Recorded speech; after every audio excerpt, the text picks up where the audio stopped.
बज रही, गोलियां चल रही। वो कौन सा मंदिर है जिसके लिए वॉर छिड़ गई है भाई? दुनिया में एक तरफ एक और युद्ध शुरू हो गया है और आप ये सुनकर हैरान रह जाएंगे कि युद्ध हिंदू मंदिर को लेकर हो रहा है। यह युद्ध भी भारत से 5000 किलोमीटर दूर कंबोडिया और थाईलैंड के बीच हो रहा है। ये दोनों देश एक हिंदू मंदिर को लेकर भिड़ गए। दोनों देशों के बॉर्डर पर बम गोले चल रहे हैं, तोपें गरज रही। कंबोडिया और थाईलैंड आमने सामने का युद्ध लड़ रहे हैं।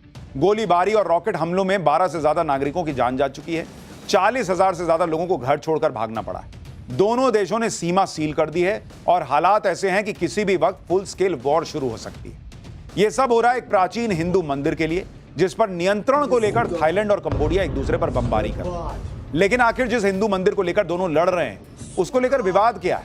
उस हिंदू मंदिर में किस भगवान की पूजा होती है? क्यों हिंदू मंदिर के लिए दोनों देश आखिर लड़ रहे हैं?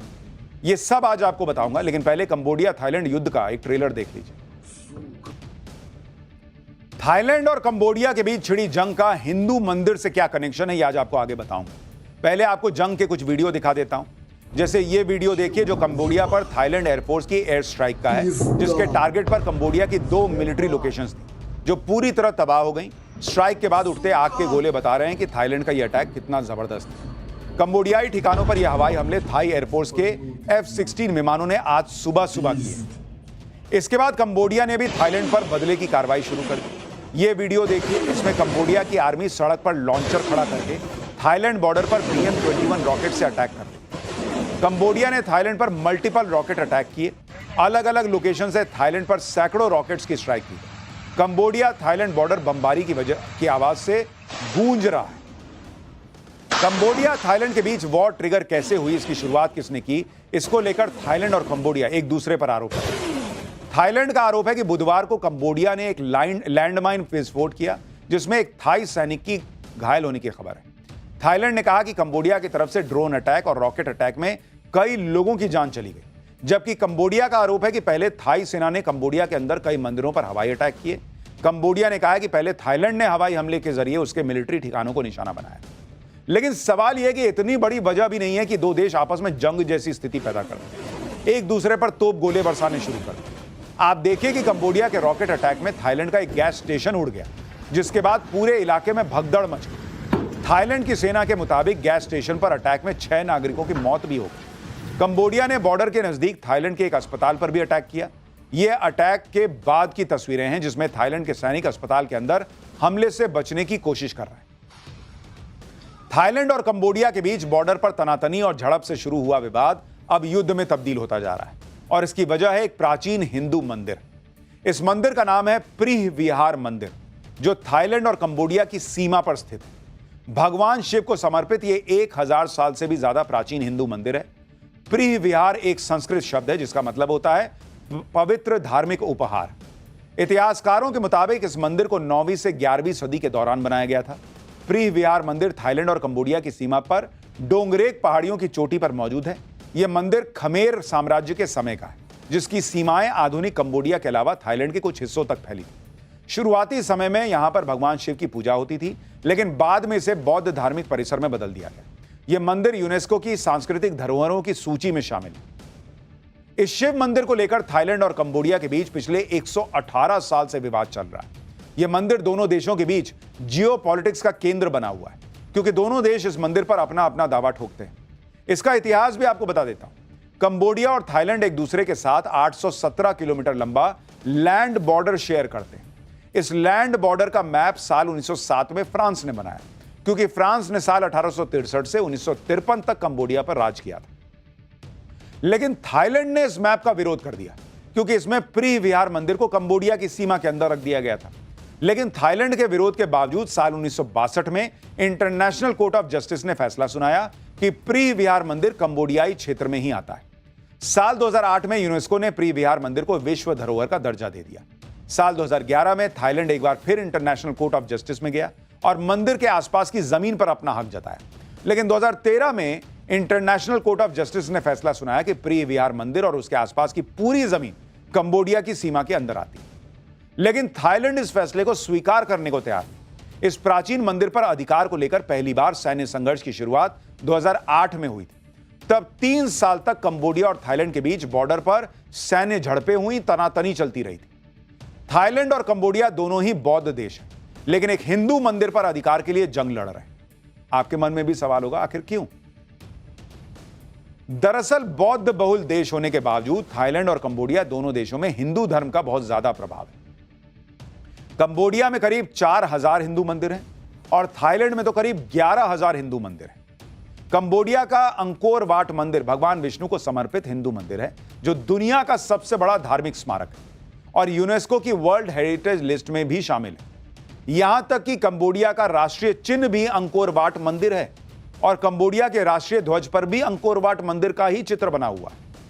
कंबोडिया और थाईलैंड दोनों देशों में हिंदू धर्म एक साथ आज से 1500 साल पहले यानी करीब 500 ईस्वी में पहुंचा। यह हिंदू धर्म के भारतीय व्यापारियों और ग्रेटर इंडिया के विस्तार की वजह से पहुंचा। यहां के कल्चर में हिंदू धर्म घुल मिल गया, जो कि आज भी वहां मौजूद है। कंबोडिया में भारत की ही तरह पहले पुरोहित हुआ करते थे। कंबोडिया को पहले कंबुज देश कहा जाता था, जो संस्कृत का शब्द है। यह नाम कंबोडिया को हिंदू राजाओं ने ही दिया था। 14वीं सदी में यानी करीब 700 साल पहले जब कंबोडिया के शाही परिवार ने बौद्ध धर्म अपनाया, तब से यहां पर हिंदू धर्म की आबादी में कमी आनी शुरू हुई। अभी कंबोडिया में करीब 15000 हिंदू रहते हैं। थाईलैंड में भी हिंदू धर्म को काफी सम्मान दिया जाता है। आज भी वहां पर रामायण का मंचन होता है, रामलीलाएं होती हैं।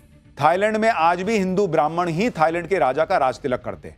इतना ही नहीं, थाईलैंड के चौराहों पर भगवान ब्रह्मा और अन्य हिंदू देवी देवताओं की प्रतिमाएं लगी होनी आम बात है। यही वजह है कि थाईलैंड और कंबोडिया एक हिंदू मंदिर के लिए एक दूसरे से युद्ध करने तक को तैयार है, क्योंकि प्री विहार मंदिर उनके लिए सिर्फ एक इमारत नहीं, उनके कल्चर का पार्ट है, उनकी सांस्कृतिक धरोहर है। इसी हिंदू मंदिर के लिए थाईलैंड और कंबोडिया आमने सामने आ चुके हैं।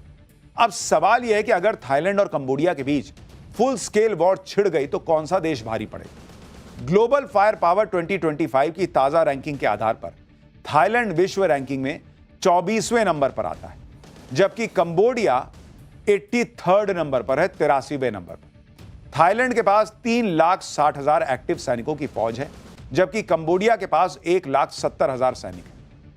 थाईलैंड की वायुसेना के पास F-16 जैसे फाइटर जेट हैं, कंबोडिया के पास कोई फाइटर जेट है ही नहीं। थाईलैंड के पास AH-1 कोबरा जैसे अटैक हेलीकॉप्टर हैं, कंबोडिया के पास पुराने MI-8 हेलीकॉप्टर हैं। थाईलैंड की थल सेना के पास VT-4 जैसे टैंक और M777 होवित्जर तोप है। कंबोडिया के पास पुराने T-55 टैंक और पुराने मॉडल की तोप है। थाईलैंड की नेवी के पास एक एयरक्राफ्ट कैरियर और एक पनडुब्बी भी है, जबकि कंबोडिया के पास ना तो कोई युद्धपोत है, ना कोई पनडुब्बी। यानी कंबोडिया की सेना थाईलैंड के सामने बहुत ज्यादा कमजोर है और यही वजह है कि थाईलैंड ने धमकी दी है कि अगर प्री विहार मंदिर और उसके आसपास की जमीन का विवाद नहीं सुलझाया गया तो यह तनाव ऐसे युद्ध का रूप ले सकता है जो इजराइल हमास युद्ध से भी ज्यादा भीषण हो जाएगा। यानी यह मामला लगातार बढ़ता जा रहा है और आप तस्वीरें देखिए बॉस कि किस तरह से मामला गर्मा गया है। यूपी के सीएम योगी आदित्यनाथ ने एक सभा के दौरान गोरखपुर से बीजेपी सांसद रवि किशन की फिरकी ले ली। सीएम योगी बता रहे थे कि गोरखपुर में ड्रेनेज सिस्टम अच्छा हो गया।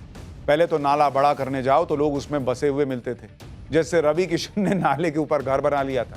यह सुनकर वहां मौजूद सभी लोग हंसने लगे। सुनिए एक बार।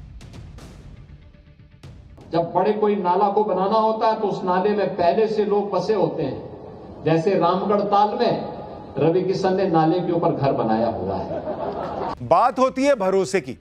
वोट बैंक वाली पॉलिटिक्स के लिए सिर्फ दो ही टूल हैं मोदी से मुकाबला करने के लिए, एक जाति और दूसरा मुस्लिम वोट बैंक। जबकि मोदी की राजनीति दिखाने के बजाय काम करने की ज्यादा है। चाहे मालदीव जाना हो या फिर इससे पहले दूसरे मुस्लिम देशों की यात्रा हो, पीएम मोदी ने यह सब इसलिए नहीं किया कि इससे मुस्लिम वोट बैंक शिफ्ट हो जाए। यात्राओं और ट्रेड डील के पीछे मकसद बस एक था, राष्ट्रहित और परस्पर हित। यह बात मालदीव के राष्ट्रपति मोइजू को समझ में आ गई। मालदीव में इंडिया आउट कैंपेन चलाने वाले मोइजू अब पलके बिछाए बैठे हैं भारत के लिए। जिस तुर्की और चीन के भरोसे थे, उनसे मालदीव को सहायता मिल नहीं पाई। आगे कौन आया? भारत और मोदी। इसलिए कहते हैं कि झूठे नैरेटिव तो गढ़ने की लड़ाई हो सकती है कि सच को कुछ दिनों या सालों के लिए छुपा दिया जाए, लेकिन सच आखिरकार सामने जरूर आता है।